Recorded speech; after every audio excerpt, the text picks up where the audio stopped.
Here is a raw sample of a Tama Bell Brass snare. How do you get from a sound like this to the legendary snare sound from Metallica's Black Album? Let's find out.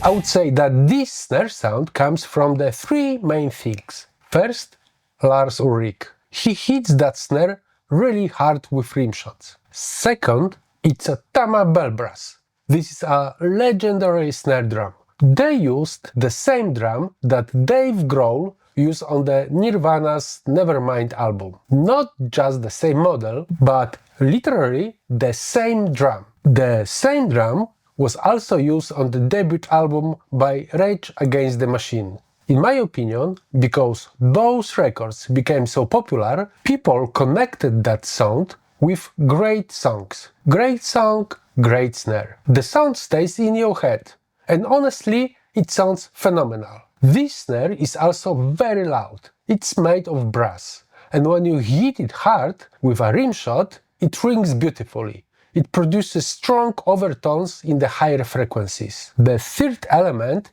is, of course, the room and the microphone setup used during the recording session. Now, using the tools we have here, let's try to recreate that sound. In a Hertz Drums library called Metal Unlimited, we have a sample Tama Bell Brass snare, and this is what it sounds like.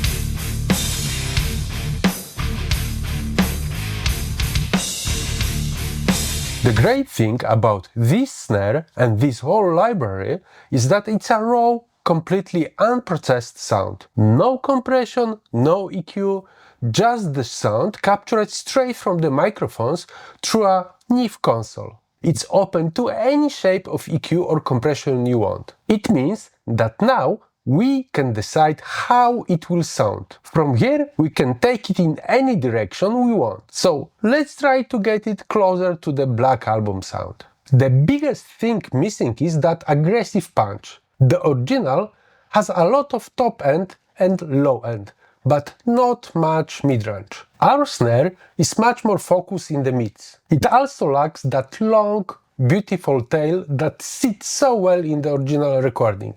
To get closer to that sound, I split the snare into three separate signals. The first is the direct signal. These are the microphones closest to the snare. It includes both top and bottom mics. The second signal is the FX channel from our library. Basically just the attack, transient of the snare. The third signal contains the rooms, the reverbs and the overheads. These are the tracks that will shape the tail and the space around the snare. Let's listen to them. Direct signal,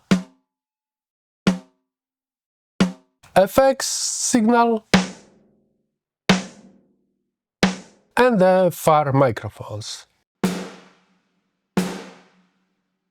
In Hertz Drums, you can separate these signals from each other in just a few clicks and send them to a separate tracks in your DAW. Now I can process all three signals independently. I can use separate EQs, compression and other processing, and then blend them together however I want. All three signals return to a single group bus called Snare All. On that bus, I'm adding some compression from the distressor, saturation to create more harmonics, and a gentle tilt EQ that removes a bit of low end, adds a little top end, and cuts some mid-range. I'm doing it straight away to glue all the layers together, so they work as a one sound. Now let's look at the direct signal. It needs more punch, more body, and more top end. Punch comes from the compression, so I added a compressor. I also use an EQ where I cut the mid-range quite aggressively, then I added saturation again. Listen to how it sounds after those changes. Compared to the original, there is still not enough punch. Remember, we still have our FX channel, which is the isolated punch layer. Here I wanted to do the same thing that I did with the direct signal. I added more attack, more top end and more low end to create a sharp click at the front of the snare. And of course, more saturation. I also added some body around 200 Hz. Now listen to the FX channel together with the direct signal.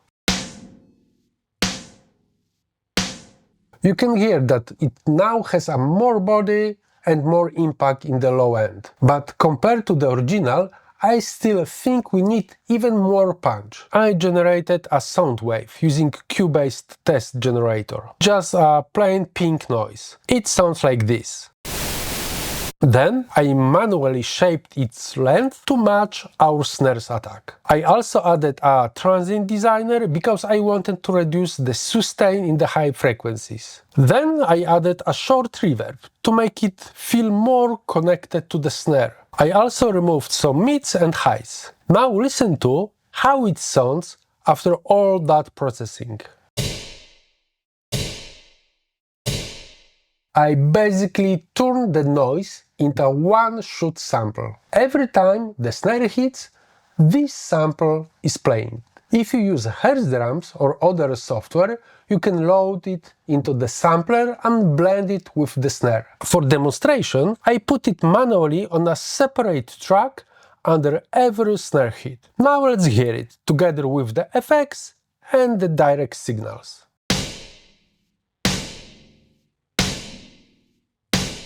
It's finally starting to have some punch.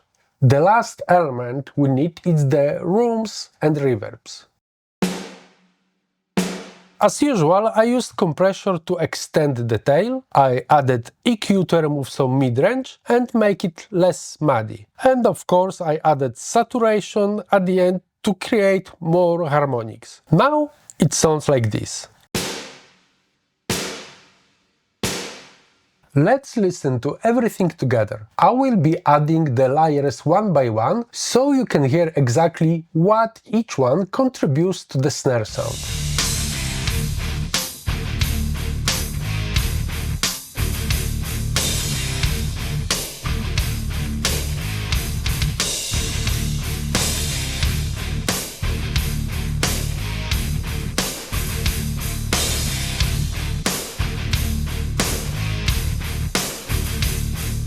Step by step, we are getting closer. The final thing I added was on the snare all bass, where everything comes together. I already had 3 plugins on that bass. At the end, I added an EQ from Newfangled Audio. I really like this EQ because the frequency bands are placed in very useful spots. I also added a little more saturation and some gentle EQ. I cut a bit of low end and low mids and added some top end. Now let's listen to how it sounds.